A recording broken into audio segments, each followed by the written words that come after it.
일반 성인의 경우 하루 평균 2만 번, 1분에 평균 20회 정도 하는 것, 바로 숨쉬기입니다. 우리 몸에 산소를 공급하고 이산화탄소를 배출시키는 폐. 폐가 없다면 우리는 단 한순간도 숨 쉴 수가 없는데요. 우리나라 사망률 1위 암, 폐암. 폐암은 초기 증상이 없어 조기 진단이 어려운 질병입니다. 말기에도 증상이 나타나지 않을 수 있어 증상이 나타났을 때는 이미 암이 상당히 진행된 경우가 많은데요. 폐암의 가장 흔한 증상으로는 기침, 가래, 객혈, 숨참, 가슴 통증이 있습니다. 뇌로 전이될 경우 두통, 신경마비가 나타날 수 있고, 뼈로 전이되면 그 부위에 통증이, 간으로 전이될 경우 간 기능에 이상이 생깁니다.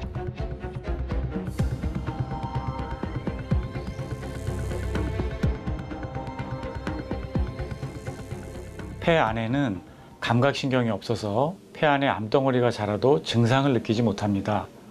폐암은 증상이 발견될 때는 이미 다른 장기에도 암세포가 퍼져 수술적 치료를 할 수 있는 병기를 넘어간 경우가 많은데요. 따라서 증상이 생기기 전 조기의 검진을 통해서 빨리 발견하고 치료하는 것이 중요합니다. 폐는 갈비뼈 안쪽에 자리하고 있습니다. 우리가 들여 마시는 공기는 기관지를 통해 폐포에 모이고, 폐포에서 혈액 속의 산소와 이산화탄소가 교환되면서 숨을 쉬게 됩니다. 오른쪽 폐는 우상엽, 우중엽, 우하엽의 3개의 엽으로, 왼쪽 폐는 좌상엽, 좌하엽 2개의 엽으로 나뉩니다. 그리고 폐엽은 다시 더 작은 폐구역으로 나눠집니다. 폐질환으로 나타나는 질병 중에는 폐결절이 있습니다. 폐결절이란 3cm 이하의 작은 덩어리를 의미하는데요. 일반적인 폐결절은 내부가 진한 고형이지만 간유리 음영결절은 뿌옇게 유리를 갈아서 뿌려놓은 것 같은 음영 덩어리가 국소적으로 보이는 게 특징입니다. 음영에서 보시면은 이 부분이 좌측 폐 하단이 됩니다. 좌측 폐 하단에 한 1.9cm 정도의 종양이 보이는데, 이게 확진을 위해서는 이제 침샘검이나 기관지대시경 검사를 통해서 확진을 받아야 되고요. 간유리 음영 결절은 기관지 구조물을 파괴하지 않습니다. 모든 결절이 다 암인 것은 아닙니다.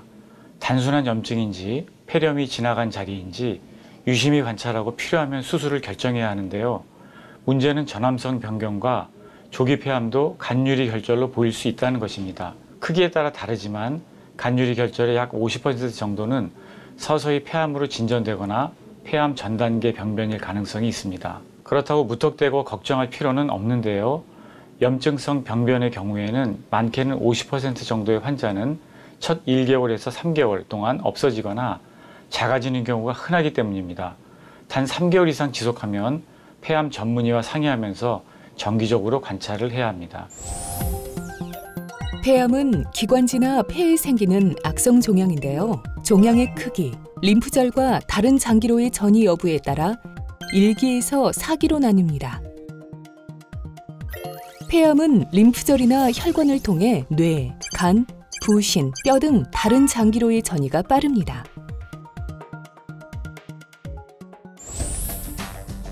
그렇다면 폐암의 원인은 무엇일까요?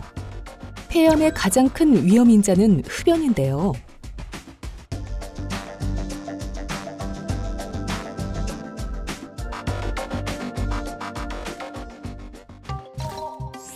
하지만 전체 폐암 환자의 30%는 흡연 경험이 없는 비흡연자로 나타났습니다.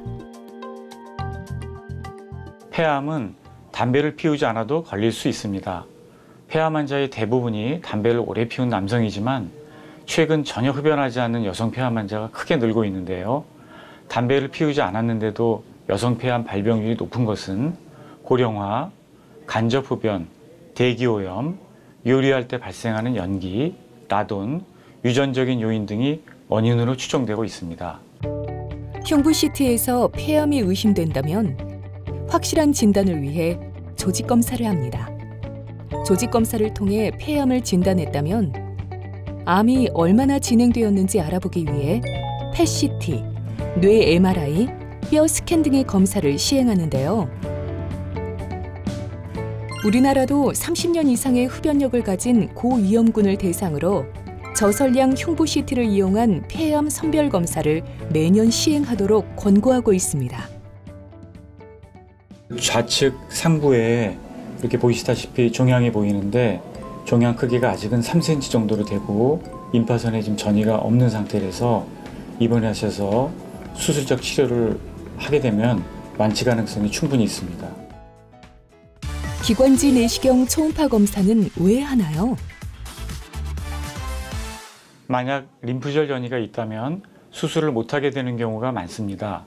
하지만 림프절 전이 여부를 확인하는 CT의 정확도는 약 60%, 펫CT의 정확도는 약 70% 정도입니다. 따라서 기관지 내시경 초음파를 이용해 림프절에 직접 바늘을 찔러 조직을 얻어 전이 여부를 확인합니다. 기관지 내시경 초음파의 정확도는 95%가 넘기 때문에 검사 결과에 따라 향후 치료 방법이 결정되고 있습니다. 방법은 기관지 내시경과 동일하지만 초음파 탐촉자가 있어 이를 통해 기관지벽 바깥쪽의 림프절을 관찰하고 세포 흡인 검사를 할 수 있습니다. 내시경 초음파 유도 폐 생검법은 기관지까지 초음파 탐촉자를 접근시켜 기관지 초음파 검사를 통해 주변에 폐암이 있는지를 확인하고 조직 검사를 시행하는 방법인데요. 1cm 이하의 작은 폐암도 70% 이상 진단이 가능합니다. 또한 전자기 유도 내비게이션 기관지 내시경은 컴퓨터가 재구성한 경로를 따라서 정확히 병변에 도달하고 조직 검사를 수행할 수 있게 해주는 좋은 검사 방법입니다. 폐암은 어떻게 치료하나요? 폐암 발견 시 수술을 받을 수 있다는 것은 큰 희망입니다. 폐암은 암세포의 크기와 형태에 따라서 비소세포암과 소세포암으로 분류를 하는데요. 소세포암은 매우 빨리 자라고 전신으로 퍼져나가는 암입니다. 진단 당시 영상으로 확인한 암의 크기가 작다 하더라도 이미 전신에 미세한 전이가 있는 것으로 보고 치료를 합니다. 따라서 대개의 경우 수술이 불가능하여 항암 화학 치료를 시행합니다. 영상의학 검사에서 암이 폐 안에만 국한되어 있는 경우에는 방사선 치료를 병행합니다. 반면 비소세포암은 소세포암에 비해 자라는 속도가 느리고 대개의 경우 폐 안에서부터 폐 밖의 다른 장기로 전파가 소세포암보다 단계적 과정을 밟으며 이루어지는 것으로 보고되고 있습니다. 따라서 초기일 때는 수술이 가능하여 병이 어느 정도 진행된 경우에는 방사선 치료와 항암 화학 치료를 고려합니다. 항암 화학 치료란 무엇인가요? 항암 치료는 표적 치료, 면역 치료, 세포 독성 항암제 등을 꼽을 수 있는데요. 먼저 표적 치료제는 정상 세포는 공격하지 않고 특정 유전자 변이를 가진 암세포만 공격해 암이 더 이상 분열하지 못하도록 합니다. 표적 치료제의 등장으로 선암의 치료 성적이 올라가고 있는 만큼 새로운 치료제를 개발하기 위해 꾸준한 연구가 진행 중입니다. 그리고 최근 폐암의 새로운 치료법으로 면역 항암제가 각광을 받고 있는데요. 면역 항암제를 맞으면 면역 세포인 T림프가 기능을 회복하여 T세포가 암세포를 공격합니다. 우리 몸의 면역 능력을 길러줘 암세포를 제거하고 물리치는 겁니다. 이미 일부 환자에서는 기존의 항암제를 대체하거나 기존의 항암제와 병합해 더 뛰어난 항암요법을 나타내고 있습니다. 폐암 환자의 진단과 치료의 권위자 김승준 교수. 그는 비흡연 여성 폐암의 특성과 원인을 분석하는 연구뿐만 아니라 세포독성 항암제, 표적 치료제, 면역 치료제 등 환자별 맞춤형 치료 연구에 끊임없이 매진하고 있습니다. 저에게는 폐결절 또는 폐암이 의심되는 환자분들이 많이 방문하십니다. 폐결절 또는 폐암은 대부분 증상이 없는 경우가 많고 방문하실 때 매우 불안해하십니다. 특히 폐암의 경우는 많은 환자분들이 진행되어 발견될 뿐만 아니라 치료가 어렵고 재발이 잘 되는 병입니다. 좋은 진료로 최선의 의료 서비스를 제공하는 것도 중요하다고 생각되지만 먼저 환자의 고충을 이해하고 마음의 상처와 불안감을 함께 치료할 수 있는 따뜻한 마음을 가진 의사가 되도록 노력하겠습니다. 생명이 있는 모든 것은 숨을 쉽니다. 그리고 그 숨은 살아가는 데 필요한 최소한의 힘이자 오늘을 살게 해주는 희망입니다. 폐암 질환의 뛰어난 명의 김승준 교수. 그는 환자의 평범한 일상을 위하여, 편안하게 숨 쉴 수 있는 내일을 위하여 오늘도 최선을 다하고 있습니다.